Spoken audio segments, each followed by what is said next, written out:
Assalamualaikum warahmatullahi wabarakatuh. Kami dari kelompok 3 pada hari ini akan mempresentasikan materi civic competence.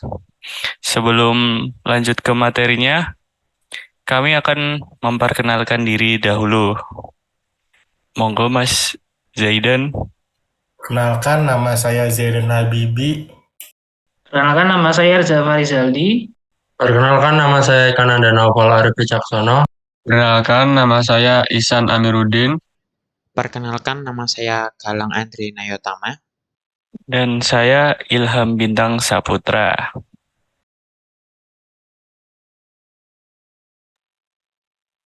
Ya, yang pertama adalah civic competence atau kompetensi kewarganegaraan. Kompetensi kewarganegaraan adalah kombinasi dari pengetahuan, keterampilan, sikap, dan nilai-nilai yang memungkinkan seseorang untuk melakukan tugas-tugas di dunia nyata, seperti keterlibatan kewarganegaraan yang aktif, termasuk keterampilan komunikasi, pemecahan masalah, refleksi, kritis, dan kreatif, pengambilan keputusan, tanggung jawab, rasa hormat terhadap nilai-nilai lain termasuk kesadaran akan keanekaragaman dan sikap, serta nilai-nilai solidaritas, hak asasi manusia, kesetaraan, dan demokrasi.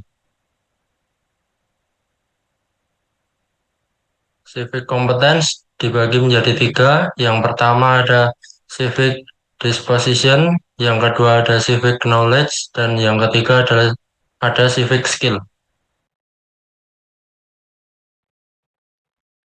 Civic disposition atau watak kewarganegaraan adalah karakter yang harus dimiliki setiap warga negara untuk mendukung efektivitas partisipasi politik, berfungsinya sistem sosial dan politik yang sehat, perkembangannya martabat dan harga diri dan kepentingan umum. Watak kewarganegaraan sebagian kecekapan warganegaraan berkembang secara perlahan sebagai akibat daripada yang dipelajari dan dialami oleh seseorang di rumah, sekolahan, komunitas, dan organisasi-organisasi civil society. Watak kewarganegaraan yang mengisyaratkan pada karakter publik maupun privat yang penting bagi pemeliharaan dan pengembangan demokrasi konstitusional. Secara singkat, karakter publik dan privat itu dapat dideskripsikan sebagai berikut. Satu, menjadi anggota masyarakat yang independen. Dua, memenuhi tanggung jawab personal kewarganegaraan di bidang ekonomi dan politik. Tiga, menghormati harkat dan martabat kemanusiaan tiap individu. Empat, berpartisipasi dalam urusan-urusan kewarganegaraan secara efektif dan kebijaksanaan. 5. Mengembangkan berfungsinya demokrasi dan konstitusional secara sehat.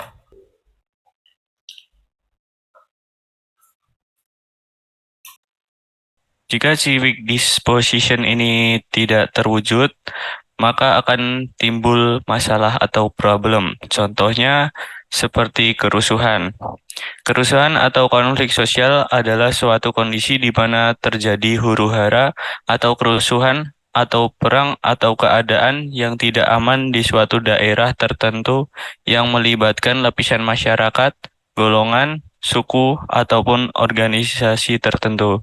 Selanjutnya, korupsi. Korupsi adalah penyelewengan atau penyalahgunaan uang negara seperti perusahaan, organisasi, yayasan, dan sebagainya untuk keuntungan pribadi atau orang lain. Selanjutnya, kesenjangan sosial dan diskriminasi. Diskriminasi adalah suatu perbuatan, praktik, atau kebijakan yang memperlakukan seseorang atau kelompok secara berbeda dan tidak adil atas dasar karakteristik dari seseorang atau kelompok itu.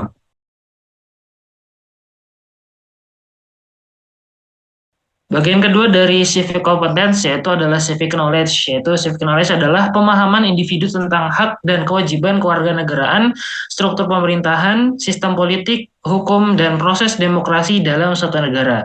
Ini juga mencakup kesadaran tentang isu-isu sosial dan politik yang mempengaruhi masyarakat serta kemampuan untuk berpartisipasi aktif dalam proses politik dan kewarganegaraan.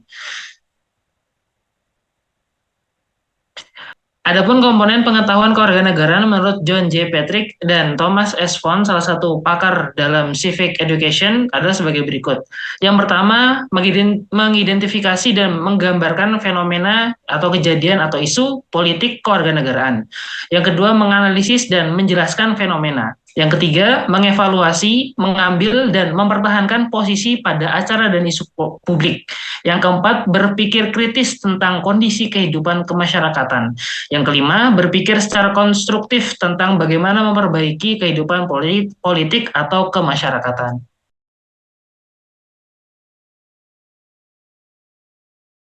Dan jika civic knowledge tidak terpenuhi, juga akan menghasilkan masalah atau problem yang yaitu kurangnya pemahaman tentang sistem politik.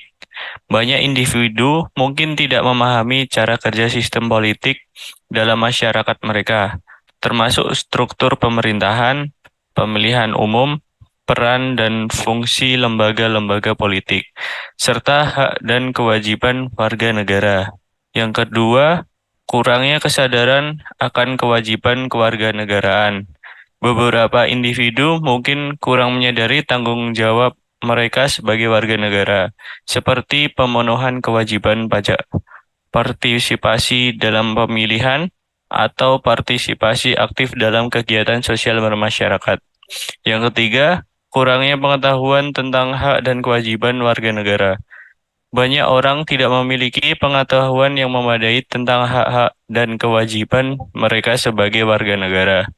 Ini dapat mengakibatkan ketidakmampuan untuk melaksanakan hak-hak mereka dengan efektif atau untuk berpartisipasi dalam proses politik dengan baik. Ya, untuk bagian ketiga dari civic competence yaitu civic skill. Civic skill merujuk pada keterampilan dan kemampuan yang diperlukan untuk berpartisipasi secara aktif dalam kehidupan berbangsa dan bernegara. Ini meliputi keterampilan komunikasi efektif, pemecahan masalah, kerjasama, kepemimpinan, analisis kebijakan, serta keterampilan kritis dan reflektif. Civic skill membantu individu menjadi warga negara yang aktif, terlibat dalam proses demokrasi, dan berkontribusi pada perubahan sosial dan positif. Civic skill dibagi menjadi dua. Yang pertama yaitu kecakapan intelektual atau intellectual skill, dan yang kedua kecakapan partisipatoris atau participatory skill. Dalam kecakapan intelektual itu dibagi menjadi 5, yaitu 1, mengidentifikasi atau identifying, yang kedua menggambarkan atau describing, yang ketiga menganalisis atau analyzing, yang keempat menilai atau evaluating, yang kelima mengambil dan mempertahankan posisi atau suatu isu atau taking and defending position on public issue. Kemudian dalam kecakapan partisipatoris yaitu pertama berinteraksi atau interacting, yang kedua memantau atau monitoring, yang ketiga dan yang terakhir memengaruhi atau influencing.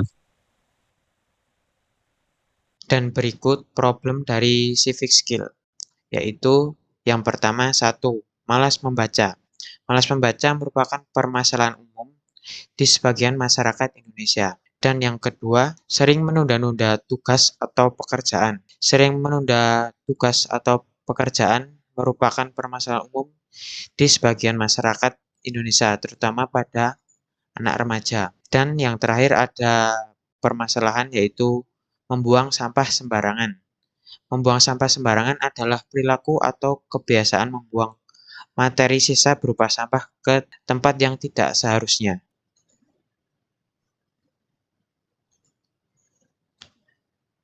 Dan kita sudah masuk ke bagian terakhir, yaitu kesimpulan. Karakter kewarganegaraan atau civic disposition, pengetahuan kewarganegaraan atau civic knowledge, dan keterampilan kewarganegaraan atau civic skill merupakan faktor determinan dalam upaya mewujudkan warga negara yang baik, dan ketiganya tidak dimiliki oleh tiap warga negara, maka akan memunculkan permasalahan atau problem yang akan merugikan dirinya sendiri dan juga orang-orang di sekitarnya. Masuk ke slide terakhir, dan itu dia hasil presentasi dari kelompok kami. Ada kurang lebihnya kami mohon maaf dari kelompok 3. Wassalamualaikum warahmatullahi wabarakatuh.